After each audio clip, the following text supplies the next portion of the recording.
Sebab kita kena hormat anak ni dan kita bagi layanan seperti mana yang kita nak dilayan. Sebab bila dah besar nanti, kalau kita tunjukkan contoh yang baik, layanan yang baik, anak pun akan santuni kita dengan baik bila kita tua nanti. So kita tak nak mudarat yang dia rasa kita ni teruk, dia rasa kita ni memalukan dia, kita ibu bapa yang tidak menyokong.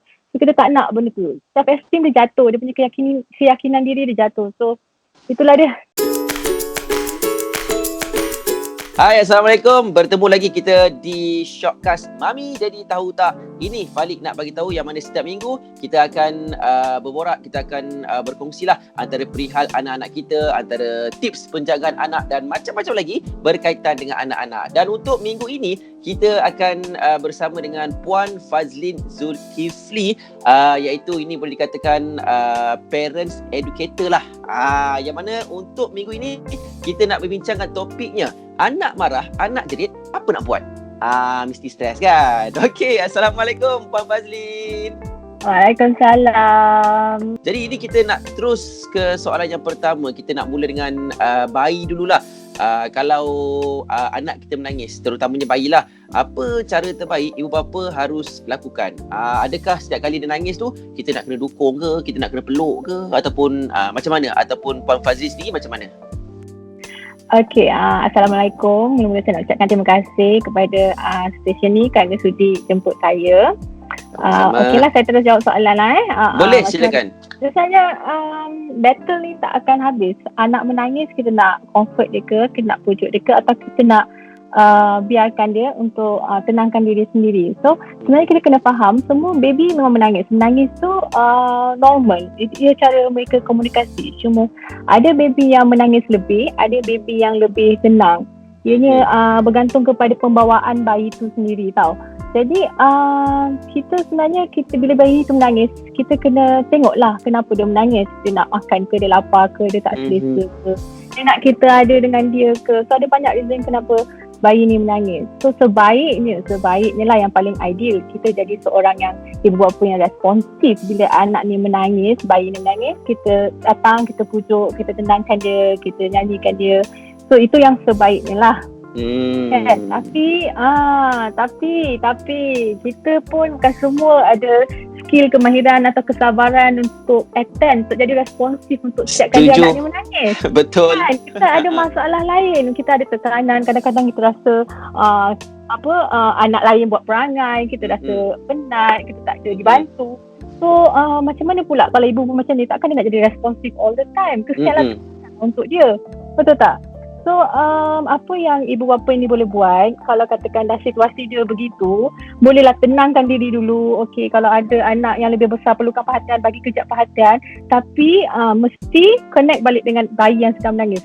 Bila anda lebih tenang, anda pergi pujuk balik bayi tu.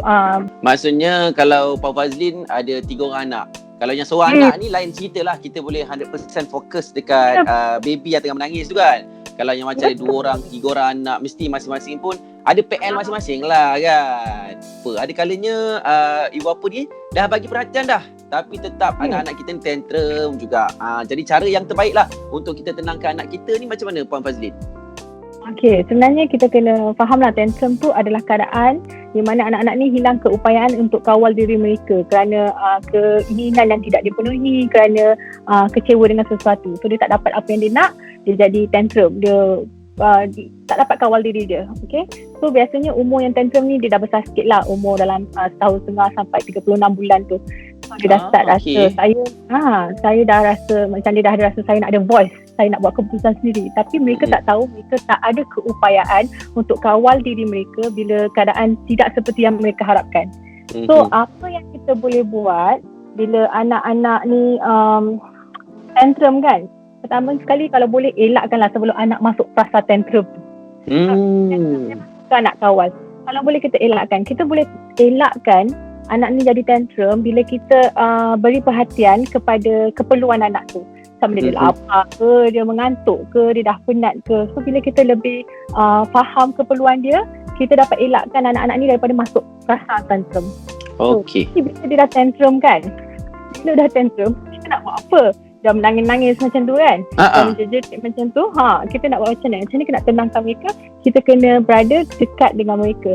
Okay, simply berada dengan mereka. Jangan cakap bila tantrum, saya nak juga gula-gula tu. Jangan cakap tak boleh, awak tinggal sini, dah lah mama nak balik, macam tu. Jangan buat. Okey. Ugut maksudnya, jangan ugut lah. Jangan ugut. Itu tidak akan berkesan untuk anak yang sedang tantrum. Faham. Bila anak tengah tantrum tu, kita acknowledge, saya nampak awak marah sangat dekat situ, tapi saya ada tunggu kat sini. Kalau awak rasa lebih baik, awak nak cakap dengan saya ada di sini. So anak itu akan menangis, dan bila kita bagi dia masa untuk dia tenangkan emosi dia akan lebih tenang, dia akan kuranglah tantrum tu. So bila dah tenang tu, kita pergi kepada anak tu, kita terangkan kat dia apa yang terjadi. Saya nampak awak marah, tapi awak tak boleh dapat sekian. Kita terang kepada dia. So bila marah tadi, masa dia tantrum, kalau kita cakap apa pun dia tak dengar. Bila dia lebih tenang, dia akan dengar, dia akan faham situasi tu, dia akan connect balik dengan kita. Oh, ibu saya tidak meninggalkan saya pada keadaan sukar itu. Jadi kita bina connection, walaupun pada masa yang sukar tu kita bina connection dengan anak-anak. So mereka akan lebih pandai menguruskan emosi pada keadaan yang akan datang. Puan Fazli, ini kita nak ke arah ibu apa pula lah. Yang mana kita ni selalu kadang-kadang stres, kadang-kadang banyak kerja ke, tak ada mood ke kan. So kita ni melakukan kesilapan, termarah anak-anak lah pula. Diorang tak buat salah pun, kita termarah. Macam mana cara kita nak pujuknya tu?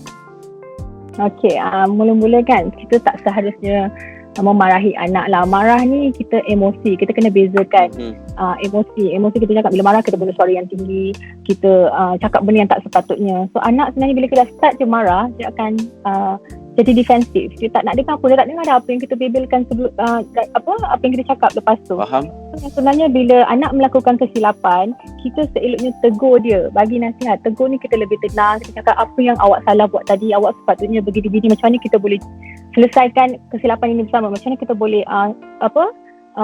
cari penyelesaian kepada masalah ni, belajar sama-sama. Kita sepatutnya mengajar mereka macam mana nak menguruskan bila kesilapan tu, macam mana nak uruskan emosi. Kita kena minta maaf, kita kena cakap kita mungkin terbawa-bawa kan dengan emosi. Jadi anak tu akan lebih faham, oh kalau dah termarah kita boleh minta maaf dan kita boleh perbaiki hubungan tu dan cari penyelesaian bersama-sama. So bila dah termarah anak tu, bukan pujuk dengan beri sesuatu dengan bukan, boleh sentiasa komunikasi dengan anak. Marah tu memang tak patut kita buat lah. Yang eloknya kita tegur, kita explain dia kenapa tak boleh macam ni, kenapa tak boleh macam tu. Lepas tu kalau termarah sekalipun, perkataan minta maaf dan sorry tu penting Puan Betul. Okey, Puan, boleh tak ibu bapa ni nak ubah sikap anak-anak kita yang kuat menjerit kepada anak yang lebih tenang ataupun yang mampu untuk bercakap lah dengan lebih baik? Okey. Sebenarnya boleh ke? Saya suka topik ni kan. Sebenarnya kita nak elakkan anak menjerit lah, cakap dengan baik kan. Kita sebenarnya, anak ni belajar menjerit dari siapa? Dari kita lah. Kadang kita tak perasan yang kita pun menjerit. Kita panggil lah husband kita kadang, yang tolong ambilkan charger ke atas. Betul. Sebenarnya kita tak sedar. Dalam tak sedar, kita sedar-sedar, anak kita ni kenapa dah menjerit sekarang ni? Kita. Jadi cara kita nak tolong anak kita supaya ajar anak kita cakap dengan baik kan, kita yang dah buat silap, kita kenalah ajar, tolong dia untuk ajar yang betul. Jadi kita pergi kepada anak, kita cakap baik-baik, dekati anak, cakap baik, hari saya perlukan awak kemas bilik. So cakap baik-baik. Lama-lama kita praktis benda ni. Kalau nak terapkan nilai tu, satu nilai kepada anak, kita kena konsisten dan berterusan. Lama-lama dia tahu, oh okey, pergi cakap baik-baik, bukannya pakai jerit je. Itu satu. Yang tips lagi satu yang saya paling suka untuk ajar anak cakap baik-baik ni, tips saya panggil latihan suara. Kita bagi takat 1 sampai 5. So takat 1 ni kita ajar anak kita bisik. Takat 1 ni bisik. Macam mana awak nak berbisik? Bila awak perlu berbisik? Bila awak nampak adik tengah tidur, bila tempat tu senyap, bila tengah malam awak terbangun, awak bisik dengan saya. Yang kedua, takat 2 tu bila awak berada dekat dengan saya. Di tangan saya tak perlu awak jerit-jerit, awak cakap pelan-pelan macam ni je. So, yang ketiga tu takat biasa. 4 dan 5 bila dia ada kat luar, awak nak menjerit ke apa, awak boleh. Tu di luar, suara di luar. So bila kita ajar anak ni, setiap kali mereka menggunakan volume yang salah, maksudnya bila dia menjerit panggil kita akan cakap, oh saya tak dengar awak menjerit tadi, boleh awak guna volume 3. So dia akan ingat diri dia. Okey, lama-lama dia biasa. Dia biasa, dia saya, oh inilah cara yang bercakap yang lebih baik. So lama-lama anak tu naturally akan cakap dengan baik. InsyaAllah. Sebab kita kena hormat anak ni dan kita bagi layanan seperti mana yang kita nak dilayan. Sebab bila dah besar nanti, kalau kita tunjukkan contoh yang baik, layanan yang baik, anak pun akan santuni kita dengan baik bila kita tua nanti. So kita tak nak mudarat yang dia rasa kita ni teruk, dia rasa kita ni memalukan dia, kita ibu bapa yang tidak menyokong. So kita tak nak benda tu. Self-esteem dia jatuh, dia punya keyakinan diri dia jatuh. So itulah dia. Apa lagi Puan Fazlin nak kongsikan kepada ibu bapa kat luar sana mengenai anak-anak yang suka jerit, yang kuat tantrum ni? Okey, pertama sekali tu untuk handle situasi yang sukar macam ni kan. Ibu bapa kena faham, kita kena kekal bertenang. Anak-anak perlukan ibu bapa yang tenang untuk tenangkan mereka. So benda pertama yang kita kena buat adalah kita bertenang, tarik nafas dalam, cuba jangan marah tapi responsif. Respon kepada kehendak apa masalah sebenarnya. Kenapa jadi begini sebenarnya. So anak tu akan lebih mendengar. So anak ni dilahirkan untuk jadi seorang yang bekerjasama dengan ibu bapa. Tapi cara tu yang menentukan macam mana anak itu menjadi lebih mudah bekerjasama atau sukar. So itulah yang kita katakan tadi, kita sembang tadi, macam ni kita kena minta maaf kalau kita buat salah. Jadi kita kena hargai dia, kena hormati diri dia. So benda-benda macam ni membuatkan anak itu sebenarnya lebih senang bekerjasama. Jadi untuk jadi ibu bapa yang lebih mudah, orang kata nak parenting anak ni yang lebih mudah, kita kena tahu teknik dan cara yang lebih baik, yang berkesan untuk bantu anak itu membesar dan belajar skill-skill yang dia tak ada ni, menguruskan emosi dan menguruskan kemarahan, begitulah. Jadi harap ibu bapa di luar sana sentiasa update kemahiran dan skill parenting sebab ia sangat membantu sampailah anak tu dewasa sebenarnya. Betul. Dia lebih kurang kalau anak-anak ni dia akan tengok contoh terdekat ibu bapa lah. Kalau ibu bapa kita, bukan ibu bapa kita lah, maksudnya kalau ibu bapa suka menjerit-jerit, nanti dia pun suka menjerit. Kalau suka buat itu buat ini, mereka akan tirulah sebab mereka tak ada contoh yang lain melainkan ibu bapa kan yang terdekat kan.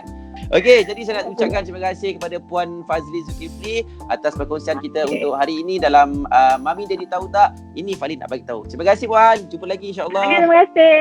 Baik. Jumpa lagi.